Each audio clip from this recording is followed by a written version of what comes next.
Assalamualaikum warahmatullahi wabarakatuh. Alhamdulillahi rabbil alamin.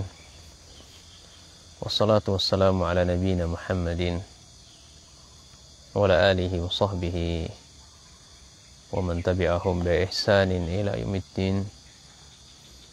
Asallallahu subhanahu wa ta'ala aimuna alaina bi ilmin nafi' wa amalin salih wa yafaqihna fid din wa aftalana futuhal arifin wa yarzuqna al-ikhlasa fil aqwali wal a'mali. Allahumma amin. Barakallahu fikum jami'an. Ikhwas sekalian, semoga kalian sehat selalu, memudahkan segala urusannya, lancarkan rezekinya, semua keluarganya dalam lindungan Allah Subhanahu wa ta'ala. Allahumma amin. Kaum muslimin, kaum muslimat yang dirahmati Allah Subhanahu wa ta'ala. Pagi hari ini banyak keterangan-keterangan para ulama yang termaktub dalam Al-Quran, yang beliau nukilkan dari Al-Quranul Karim dan sunnah Nabi Sallallahu Alaihi Wasallam di dalam menyikapi sebagian di antara saudara-saudara kita terhadap para penuntut ilmu, terhadap mereka yang berjuang di jalan Allah Subhanahu wa ta'ala, ya, seperti para ulama, seperti masyayikh. Ketika mereka melihat suatu perbuatan atau satu pendapat dari mereka, mereka mengolok-olok, mereka mencaci maki, mereka menghinanya. Ya. Apakah sikap yang seperti ini pantas kita lakukan terhadap mereka? Masyarul muslimin, kita pun paham, kita pun sadar, kita pun sering mendengar dari para ustadz-ustadz kita bahwasanya kedudukan mereka itu di sisi Allah Subhanahu wa ta'ala sangat tinggi. Ya, kita sepakat dulu ini, sehingga kita bisa menyikapi ketika pendapat kita, ya, tidak dihargai mereka, atau pendapat mereka, bagaimana cara menyikapinya ketika kita tidak bersesuaian dengannya, dengan para ulama.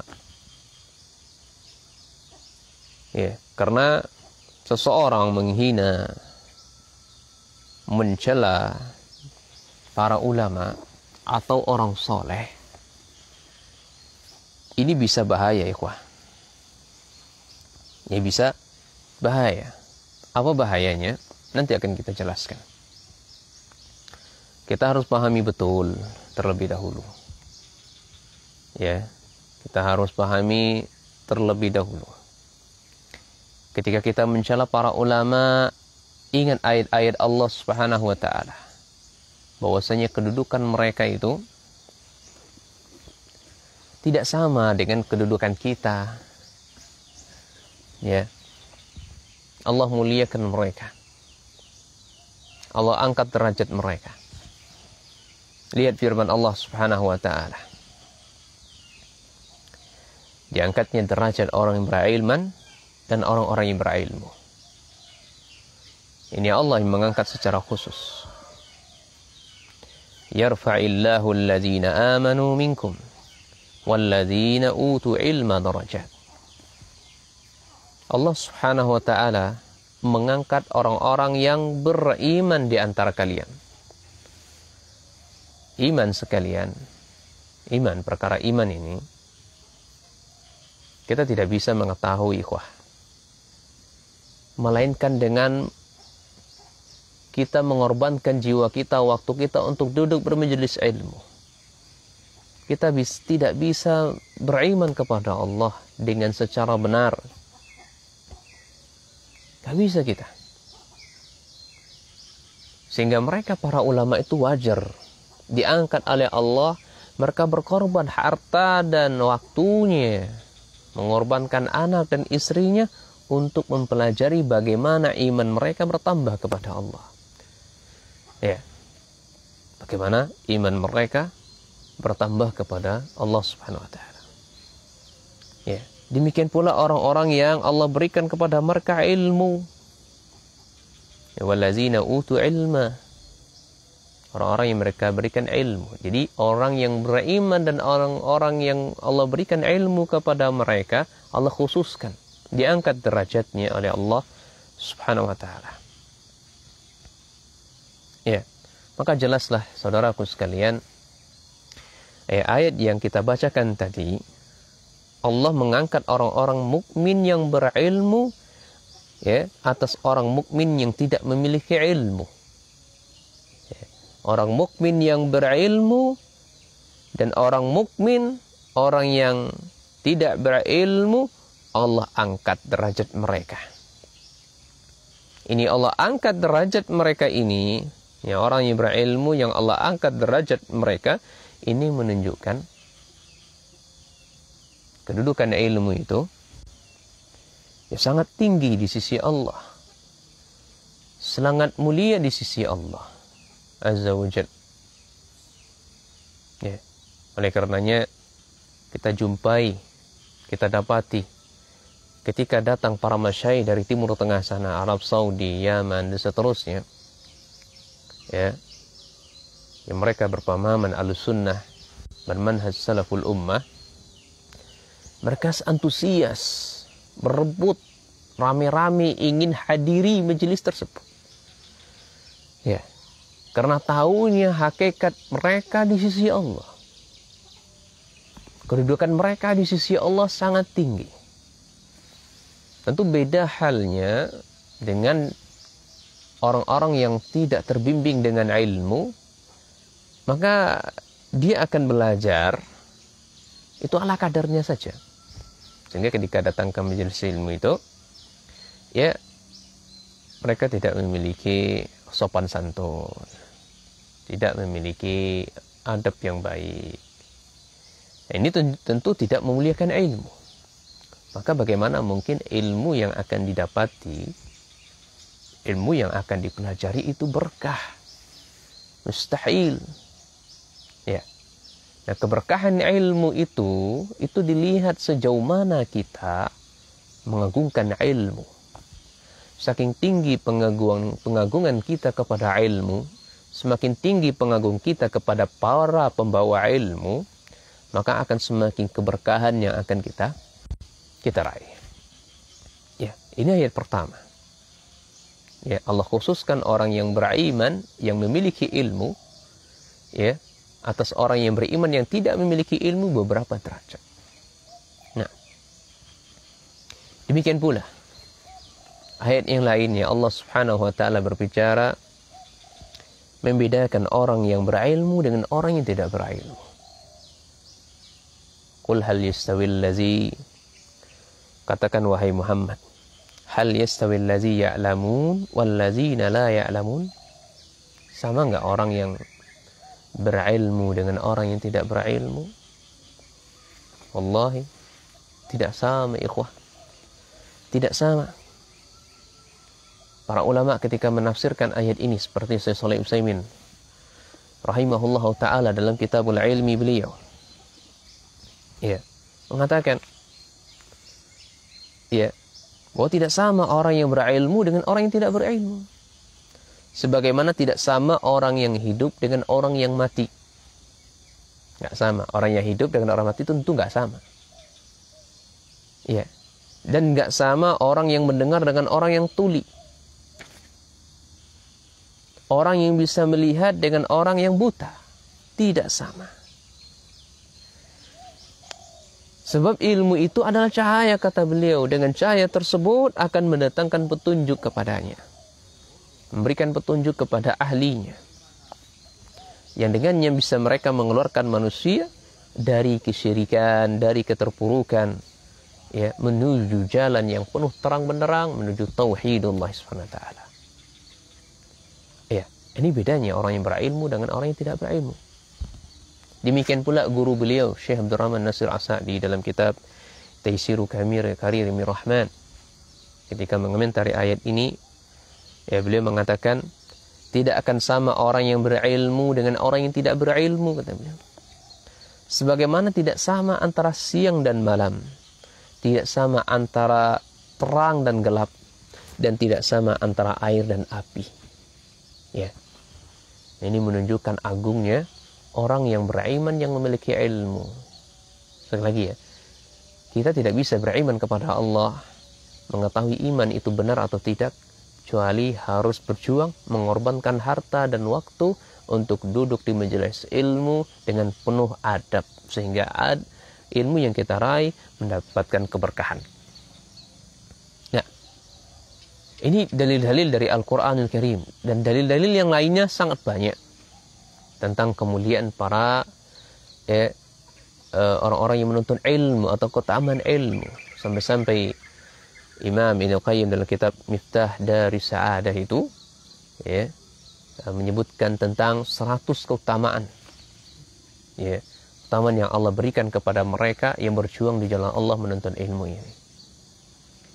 Ya, jadi kita harus paham dulu, duduk benar, mengetahui apa sih ya kedudukan mereka, para ulama, para ustadz, para alim di sisi Allah, sehingga jangan serampangan kita mencela mereka, menghinakan mereka, mengolok-olok mereka. Ini bisa bahaya. Ya, bahayanya nanti insya Allah. Ya, demikian pula man salaka tariqan yaltamisu, atau man salaka tariqan yatlubuhu fihi ilman, ya salakallahu bihi tariqan ilal jannah, atau sahalallahu lahu bihi tariqan ilal jannah. Wa innal malaikata tadau ajnihataha ridha li talibin ilmi, wa innal alim la yastaghfiru lahu man fis samawati wa fil ard wal hitan fil jawfil ma, dan seterusnya. Ya, dalam satu hadis Allah Subhanahu wa taala mengumpulkan keutamaan yang banyak bagi mereka yang berjuang mempelajari agama Allah Azza wa Jalla. Tidaklah semua orang mereka berjalan dari rumahnya, berjalan menggunakan kakinya atau menggunakan sarana yang Allah berikan kepadanya untuk menuntut ilmu. Maka dengan sarana tersebut, dengan kaki tersebut, Allah Subhanahu wa taala ya akan mudahkan jalannya menuju surga Allah Subhanahu wa taala. Ini yang pertama. Siapa yang Allah mudahkan bagi kita menuju surga Allah Subhanahu wa taala, maka duduklah di majelis ilmu. Berjalanlah, berusahalah untuk mencari ilmu. Yang kedua, malaikat Allah Subhanahu wa taala meletakkan sayapnya, mengepakkan sayapnya kepada para penuntut ilmu, karena mereka ridho terhadap para penuntut ilmu. Ya. Sampai-sampai seluruh makhluk Allah yang ada di langit dan di bumi yastaghfirun, mohon ampun kepada Allah Subhanahu wa taala, hatal hitan fil bahr, ya, atau fil jawfil ma, sampai-sampai ikan yang ada di laut atau ikan yang ada di sungai, mereka berdoa kepada Allah, tolong ampuni si fulan, ya, tolong ampuni dosa-dosa si fulan ya Allah, ya, dan seterusnya. Nah, inilah menjadi motivasi ketika kita seorang futur, ma'asyiral muslimin, futur menuntut ilmu, kok nggak semangat kita belajarnya, maka kembalilah kepada dalil-dalil, hadis-hadis Al-Quranul Karim dan hadis-hadis Nabi SAW, memotivasi kita untuk belajar. Ya, memotivasi kita untuk belajar sehingga semangat. Inilah yang dilakukan oleh para ustaz-ustaz kita. Mereka sangat semangat, antusias, berlari, ya, rebut-rebutan untuk bisa hadir, bermajelis, duduk bersama para ulama. Sehingga kita hati-hati, ya, jangan sampai kita merendahkan para ulama, melecehkan para ulama, menghina para ulama. Dan ancaman dari Nabi SAW termaktub dalam sebuah hadis. Ya. Laisa min ummati man lam yujilla kabirana wa yarham saghirana wa ya'rif li'alimina haqqahu. Tidak termasuk golongan umatku orang-orang yang tidak, ya, memuliakan orang yang lebih tua dari dia. Maksudnya adalah sisi umurnya atau dari sisi ilmunya. Warhai wa irham saghirana, dan tidak termasuk golongan umat Nabi sallallahu alaihi wasallam orang-orang yang tidak menyayangi orang yang lebih muda darinya. Wa ya'rif li'alimina haqqah, dan tidak termasuk golongan umat Nabi sallallahu alaihi wasallam yang tidak mengetahui hak-haknya orang-orang alim. Sehingga dahulu para ulama itu kita lihat ya dalam kitab-kitab adab itu, mereka sebelum mempelajari ilmu, mereka mempelajari adab dulu. Sehingga ada yang mereka mempelajari adab ya 30-an tahun, 20-an tahun, ya. Imam Malik juga demikian, sebelum belajar maka pelajari adab dulu. Sehingga ilmu yang akan mereka raih, ilmu yang mereka peroleh ini berkah. Ya, mendapatkan keberkahan dari Allah Subhanahu wa taala. Baik, demikian ya hadis-hadis atau ayat Al-Quran yang berbicara tentang kedudukan mereka, para ulama, para masyayikh, para alim, para ustadz, ya, mereka itu dimuliakan derajatnya di sisi Allah Subhanahu wa taala. Kemudian di antara bahaya ketika kita mengolok, menghina, mencelanya para ulama, maka tidak lepas dari 3 kondisi. Orang yang mencela para ulama, mencela para ustadz, mereka mencela ya para masyayikh, tidak lepas dari tiga kondisi. Kondisi yang pertama, mereka termasuk orang-orang munafik. Mereka termasuk memiliki sifat orang kafir. Ini yang pertama. Ya, termasuk sifat orang-orang kafir. Jadi orang kafir itu sifat mereka, hobinya mencela para ulama. Hobinya mereka mencela para ustadz, mencela para orang-orang alim di antara mereka. Ini orang-orang kafir. Mana buktinya? Lihat Quran surah Al-Baqarah ayat 212. Allah Subhanahu wa taala mengatakan zuyina lillazina kafaru hayatud dunya. Ya, kehidupan dunia ini dijadikan indah dalam pandangan orang-orang kafir. Ya. Wa iskharuna minal ladzina amanu. Kemudian orang-orang yang beriman mereka anggap hina. Jadi dunia ini dijadikan indah di pandangan orang kafir. Adapun para ulama, orang yang berilman, ya, mereka anggap hina. Orang soleh mereka anggap hina. Wallazina taqaw fawqahum yaumal qiyamah, padahal orang-orang yang bertakwa itu, orang-orang yang berilmu itu, para ulama itu, ya, itu kedudukan mereka pada hari kiamat itu lebih tinggi, lebih mulia dari mereka. Wallahu yarzuqu man yasha' bighairi hisabin. Allah Subhanahu wa taala memberikan rezeki kepada siapa saja yang mereka kehendaki. Ya. Kemudian dalil yang kedua, bahayanya kita mencela, mengolok, menghina para ulama adalah termasuk orang-orang munafik.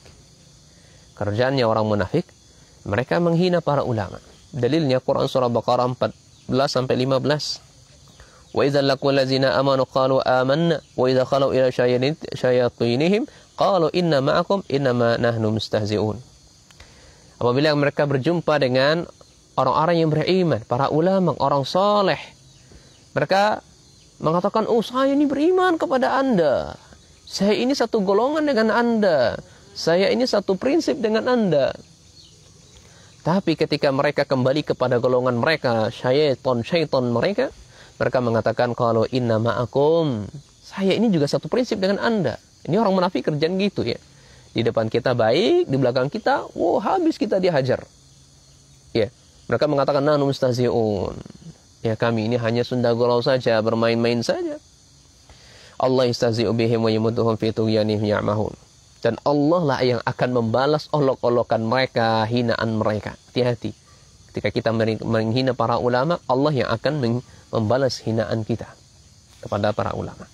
Ini disebutkan ayat-ayat seperti ini dalam kitab Nawaqidul Iman Al-Qawliyah wal Amaliyah karya Syekh Abdul Aziz bin Muhammad bin Ali bin Abdul Latif, ya. Kalau dalam kitab saya itu cetakan ketiga, ya, halaman 440 dan 441.